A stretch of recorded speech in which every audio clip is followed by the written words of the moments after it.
He's someone who opens Vishnu's vault with Krishna's key. Yes!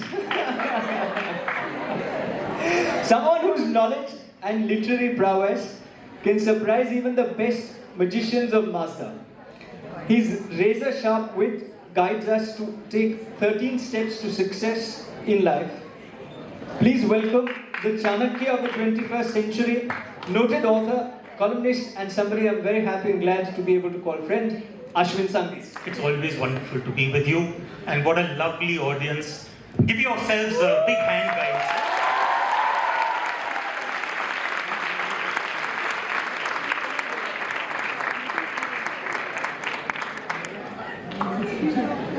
You know, Ashwin, whenever we talk to you and whenever we listen to you, there's something that we pick up.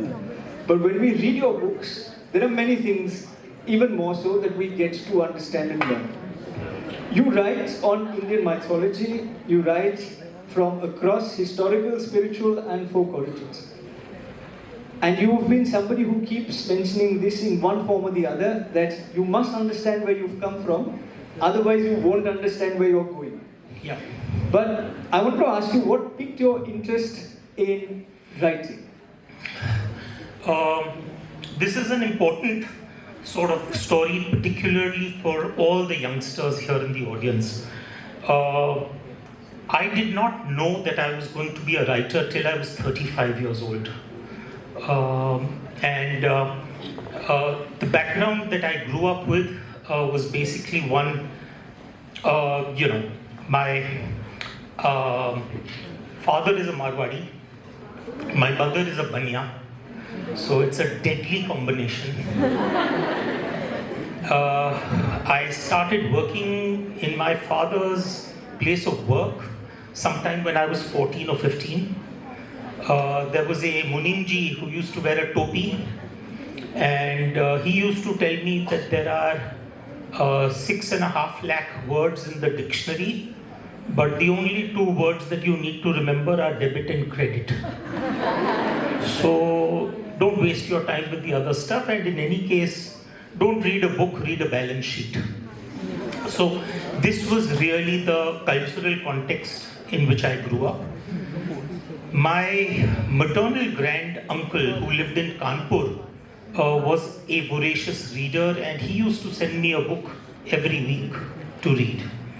And he expected me not only to read it, but also send him a letter at the end of it, telling him what I had read, whether I liked it, didn't like it, why did I like it or not like it. So it was the earliest form of a big book review, really. And this carried on throughout his lifetime. He sent me a little over 300 books. And that was my real education, as it were. And Munimji, of course, used to say what he did because he didn't like the fact that I was busy reading. So go back to Nanaji. You know, Nanaji, Munimji is saying that don't waste your time with books. And Nanaji would always say one thing. He would say, beta dekho, tum to Marwadi ghar ke ho, to tum to Lakshmi ji ki puja karoge. It is in your DNA to worship Lakshmi. But remember one thing, Lakshmi is always very curious about where Saraswati is. If Saraswati is in this room, then Lakshmi is probably just outside that door waiting to come in. And if Saraswati gets up from this room, then Lakshmi also gets up wondering, wo kahan chali gayi? So he said, even if your aim is to earn Lakshmi, do it through Saraswati, because Saraswati is the short way.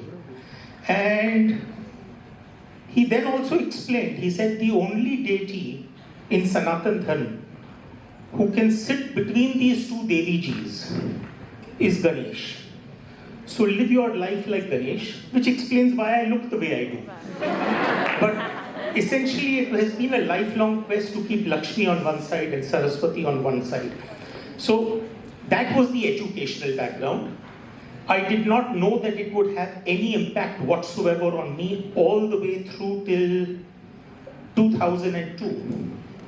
By then I had already completed my MBA, had become qualified in financial engineering, by then had started working, had been in work for a good 12 or 15 odd years, and then ended up making a chance visit to Srinagar, where I saw a tomb.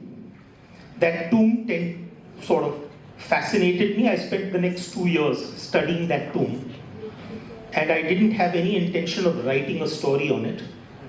And then, well, if you want to ask me the next question, then I'll answer it.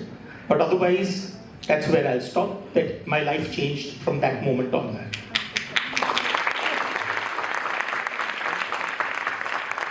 You know, in the 20th today, global our influences are rising. No, I'll try this. If it doesn't, then yeah, 2-3 more. Knowing what's been happening out here, but global soft power influences are rising everywhere. We can check, and I will check with the audience to see how many of you are fans of K-pop, and how many of you are Swifties.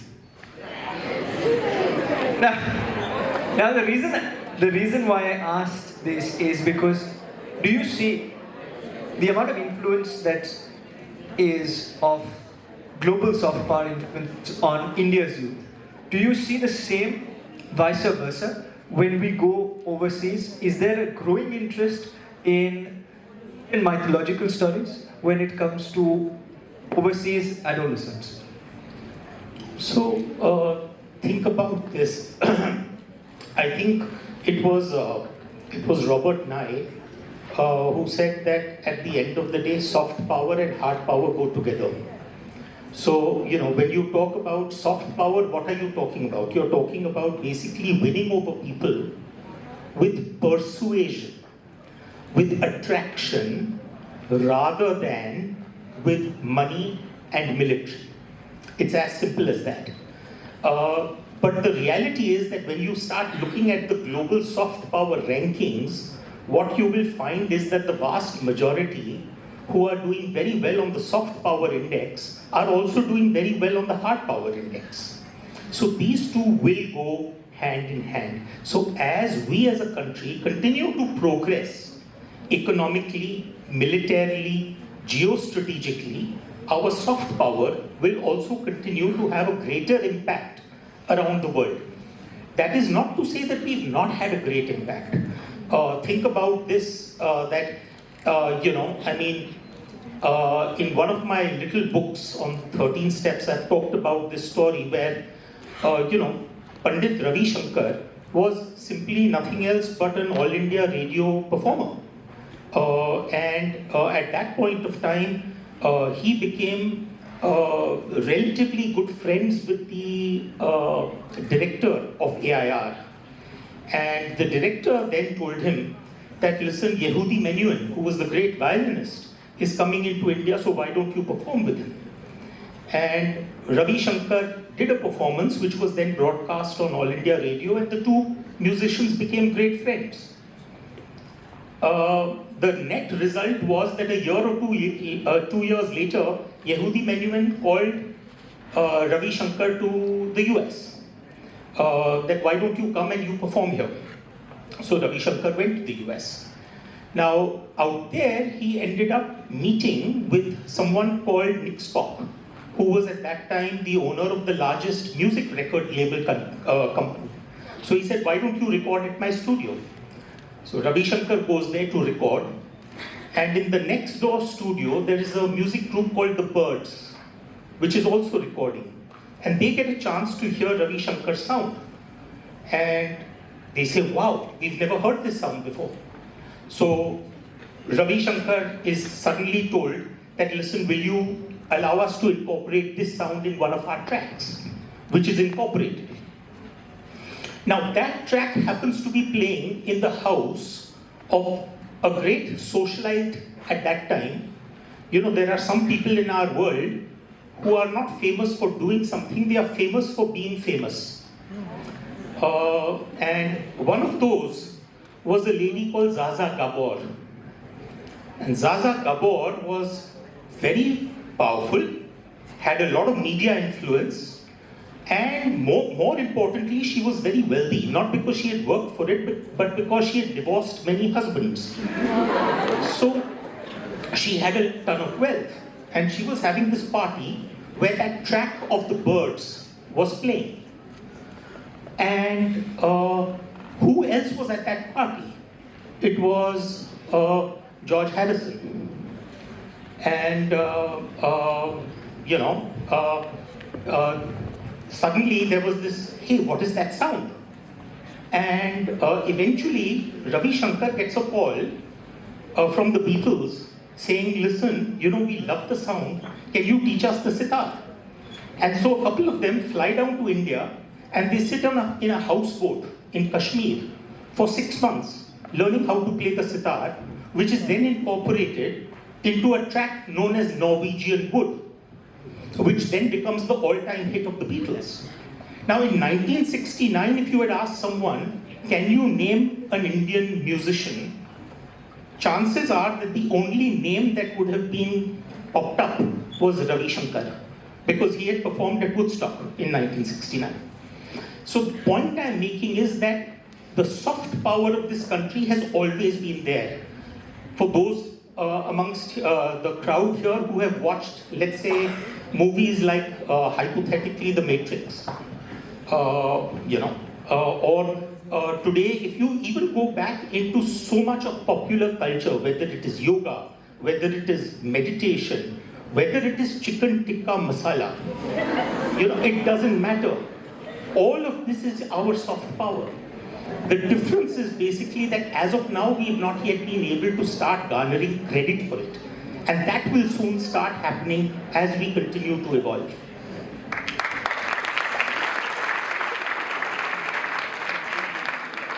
I think with an increased interest in what India is doing, when we go to places like Uruguay and where there is no embassy, young who are 14, 15, 16, 17 participating in a Model UN and wearing Indian clothes and talking about Indian issues or world issues from the Indian lens, and somebody's role-playing and somebody's role-playing Rahul Gandhi, it brings to mind the fact that growing up, we used to always want to be President Obama. There is a growing interest across the world on what India is, what India stands for. And I think, like you rightly said, it's only a matter of time before which all of the tikka masalas are actually credited to India. But Ashwin, there is in young people and generally across, because it's less citizens and more citizens now, there is a growing breed of cancel culture. There's a growing amount of cancel culture that takes place. Many of your books, in fact all of your books, have had extensive research. Today, being an author is penning something down which comes to the top of your mind, just like some speakers. And I've always been reminded where I was told saying, Rishabh, research and then speak, don't speak and then research. My question to you is, how do you research for your books? How can that be extrapolated into day-to-day school? So the objective of all my books in the Bharat series, it started with the Rosabal line, went on to Chanakya's chant, then the Krishna key, the Sialkot saga, Keepers of the Kal Chakra, the Vault of Vishnu, and the latest Magicians of Mazda, and with an 8th book coming out early next year. But the one common thread has been civilization. You started out this talk by saying you can't know where you're going unless you know where you've been.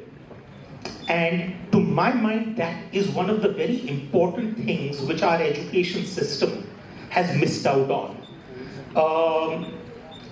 I genuinely believe that there are today when you ask younger people in terms of their roots, unfortunately the extent that they should know, and by the way, I was exactly like that, that worries me.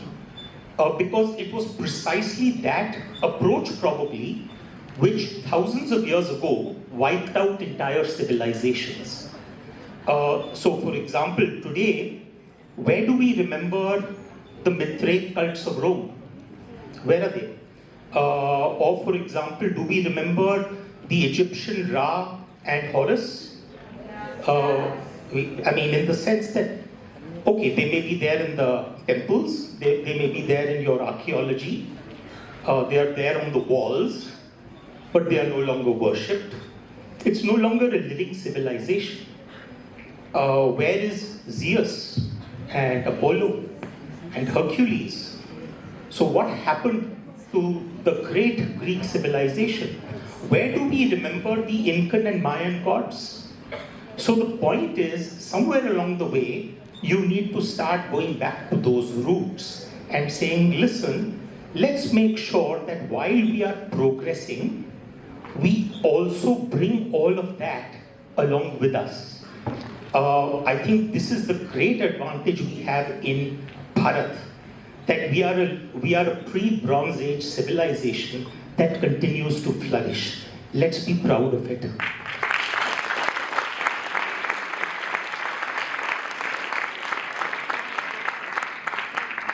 Glad you touched upon that, and very happy.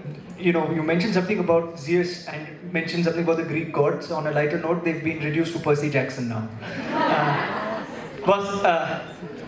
But you know, apart from cancel culture, one of the trending topics is mental health and mental wellness. And one is a firm believer that there is the concept that one must accept that mental well-being is important. You would have read it extensively, the Charaka Samhita speaks about it as well. But can you talk about mental health from the Indian lens? Because, you know, this comes again from a personal anecdote where I met somebody and they said that we've invested so much money in mental well-being and mental wellness, and they've set up an entire institution for it. And then went on to ask the people saying, so have you read the Charaka Samhita, for example? And they said, no. Indian psychiatry and Western psychiatry is very different. Understanding mental health from an Indian perspective is very different from the generic view that we see normally. Can you elaborate a little more on this Indian lens or worldview of seeing mental health? Well, it again goes back to, in some ways, what do we associate with Ganeshji? Ganeshji, the word under Ganeshji is always Shubh-Labh, which means well-being. You know, it's not surprising that even in Europe, in the medieval Europe, the word wealth did not denote money, it denoted well-being. And that is something that over the years we have forgotten.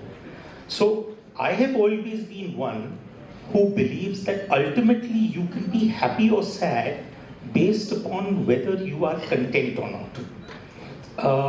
We are increasingly living in a world where we are bombarded all the time by Insta Reels. We are bombarded by which car our neighbor uses. We are, at the end of the day, it doesn't matter what you have. Man is no longer living according to his need. He's living according to greed. And the two things are rather different. So, I mean, even if you go back to, let's say, Chanakya's Arthashastra or Niti Shastra, what does Chanakya say? He says that some very, very simple concepts like one wheel does not move a chariot. You need all the wheels to be able to move the chariot. In other words, you need to carry people along with you. Or for example, just as a certain amount of flowing water is needed in order to maintain purity of the river, so as in that same way, you need to give away a part of your wealth in order to maintain the purity of your wealth. So those are very, very fundamental learnings which are conveyed through all the Shastras, which in some ways reinforced those values. I remember when we were going through, we just come out of, I think, the second or third cycle of COVID, and I had, for the first time after several years, taken a chutti and gone for 5 days. I was sitting under a tree and I made a small note that what are the things that bring me joy, that bring me happiness. And I realized, that I could actually note them, I could count them on one hand. Number one, and in no special order. Number one, wealth. You need a certain amount of money to be able to live your life and not have to look at someone else in order to support you. So to that extent, wealth is important. Second, health. You don't want to be a burden on someone else. Not only that, you would also want all your family and well-wishers and close associates to be healthy, because otherwise how can you be happy? Number three, you would want relationships. It could be with your parents, it could be with your spouse, it could be with your dearest friends, it could be your dog. But relationships matter. And you have to understand that those relationships play a very, very important part in your well-being. Fourth, a sense of purpose. I get up every morning at 5 and I'm writing till 9. People have a 9 to 5 job, I have a 5 to 9 job.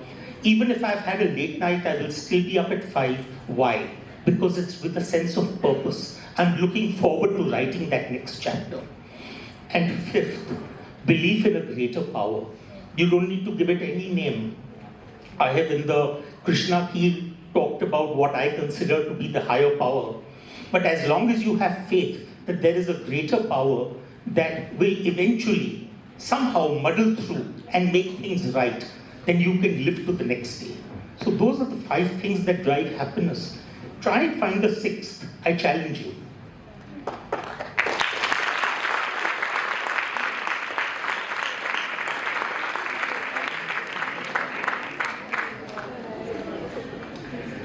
You have a way with words and you have a way with telling stories. Storytelling is indeed a potent tool, but the issue is sometimes that people take these stories as the gospel truth. There is a fine line between fact and fiction. And especially in the day of WhatsApp University, where everyone's graduating with multiple degrees, how is one to tell the difference between fact and fiction? When you go to pick up an Ashwin Sanghi book, it is very clearly in the fiction bestseller list. So it's not in the non-fiction category, it's in the fiction category. And I make no bones about it. But remember one thing, people like to talk about the fact that I write in the space of mythology. But what is myth? Myth is a lie that reveals a truth. That is what Lewis said, C.S. Lewis said, it's a lie that reveals a truth because you're trying to find the deeper truth. And if you consider history to be the gospel truth, then it isn't. It was George Santayana, the novelist, who said that history is a pack of lies about events that never happened, written by people who were never there. So in that sense, history is a version of events, and myth is also a version of events. I remember addressing a bunch of young kids in Kolkata many, many years ago. I had a little time on my hands in the afternoon. I told the driver, I said, take me to some mandir. He said, okay sir, I'll take you. Now you expect to normally go to a Kali or Durga mandir in Calcutta. He took me to the mandir, I went in. It was a very ordinary looking temple. When I walked in, it just had 4 whitewashed walls, probably not more than 10 by 10. In the middle was a green colored throne, and on that was a portrait of Amitabh Bachchan. So he had brought me to the first Amitabh temple. And in front there was a pair of shoes which had been used by Amitabh in the shooting of Coolie.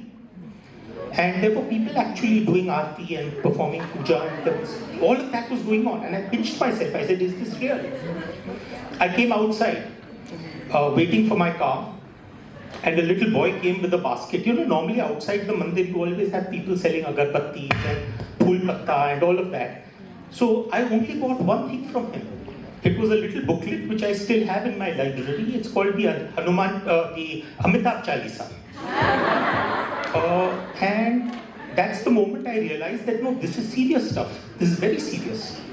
And I thought to myself, I said, supposing right now your car comes to pick you up, he loses control of the brakes, he knocks you down, you die. You take rebirth 1,000 years later. And 1,000 years later, the cult of Amitabh worship is now really caught on. Now there isn't one temple in Calcutta, there are 1 lakh temples in India, which are devoted to worshipping Amitabh. And someone asks you, was Amitabh a real man? Now that would seem odd to you now, because we know he exists. But that's exactly what we are asking about Ram and Krishna. That could have been real, because they were thousands of years ago. So I have a problem with the fact that where it suits the world, they decide that certain things are needed to be called myth. We have never used the word myth. It is itihas, as it happened, period. Over the years, we layered it. Over the years, we made it fantastical. But that's precisely what we even do with history. There is an event in 1857. It is taught to bachas in our schools as the Great Rebellion of 1857. But in the UK, it is taught as the Sepoy Mutiny of 1857. It's the same event. Which version will you believe?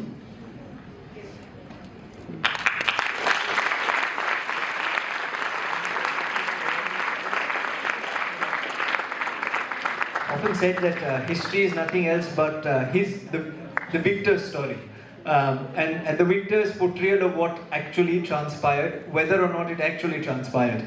Well, there are many people, I'm sure, in the audience who want to be authors. How many of you want to be authors? Oh, Bichar has how many? Right, so what are the skills that you would advise them to work upon? Easy. Point number 1, write every day. Actually, no. Point number 1, too many people think about writing, they don't write. So, get into the habit of writing. And write every day. It could be 200 words, it could be a Facebook post. But get into the habit of writing every day. Number 2, too many people are worried about what others will think about their writing. Which means, in other words, they inhibit themselves. You know, the job of the writer is to write, the job of the critic is to criticize. That's why he's called a critic. And the relationship between the writer and the critic is like the relationship between the lamppost and the dog. So, no matter what happens, the lamppost will have to face the consequences of the dog. So, stop worrying about what people will think. Write with your voice. Number 2, that is. Third, I would say be inspired. There's no harm. So many people who say, oh, you know, Kishore Kumar is my idol, and then they try and imitate Kishore Kumar till the time that they eventually find their own space, their own groove. They become comfortable in their own skin. So that's fine. Allow yourself to be inspired. Number 4, don't lose the day job.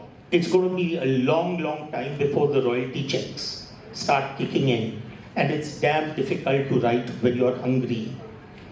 I would say that probably writers can write novels faster than publishers can write checks.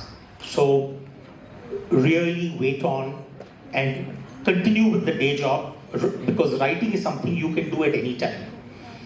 And finally, in the event that you taste a modicum of success, then keep your feet on the floor, on the ground, look back at the pages you wrote, and realize that every word was not your word. It came to you from Ma Saraswati, who blessed you with that moment of creative muse. And so remain humble enough to understand that you were simply the medium, and you did your job as a medium, period.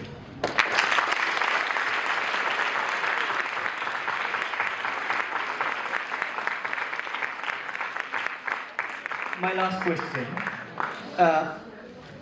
Lessons from history/mythology. Name one characteristic from each of these figures that you like the most.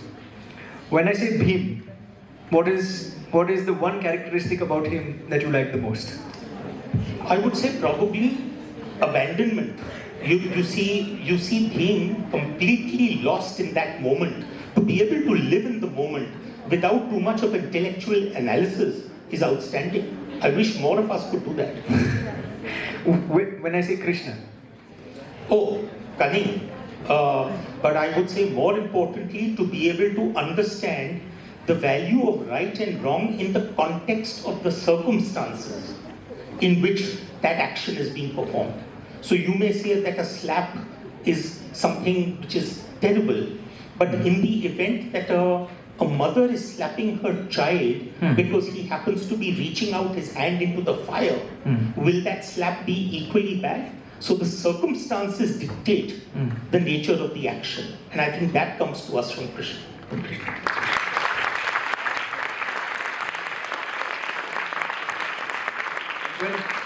when I say Shiva, Oh, bliss. To be able to live your life where you can be in a state of bliss, where it is only that moment that counts, where you can dance into the night in a rapture of ecstasy, that you only see at Shiv. So, you know, there are those of us who say live your life for the moment. If you really want to live your life for the moment, you see the number of wrong boons that Shiv gave. He keeps on screwing up again and again. I mean, you know, and then he gets himself into trouble. But because of the fact that he's only in that moment, he's invested in that moment. and the last three things that I need to quickly ask you in form of a rapid fire. The first word that comes to your mind when I say role model. For me? For you.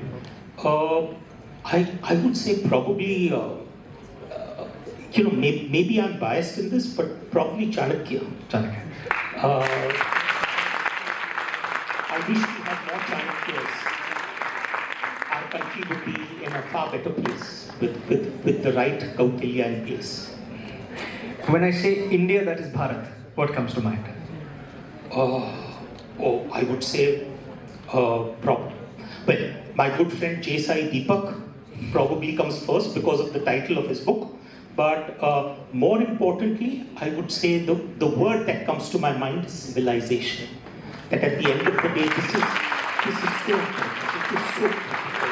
And I really, you know, besides all the other stuff that I've said today, my sincere request to each of you is that, listen, be proud of what we are. Be proud of the fact that we live in Bharat. I remind myself every morning how grateful I am that I am part of this land. I'm really grateful, and I wish each one of us can imbibe that. Thank you for saying that in light of what I told them a little bit while earlier. So I really appreciate you mentioning this. And the last one they already know, which is the last word. They said I-I-M-U-N. What comes to mind when I say I? Rishabh. You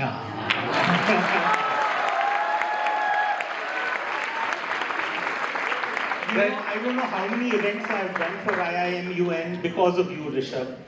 So when Moteen was the first one, where we got you all the way to Mud Island, and from there you've been very generous at both your time and also all other resources. Ashwin, it's been a pleasure. I'll end by saying this.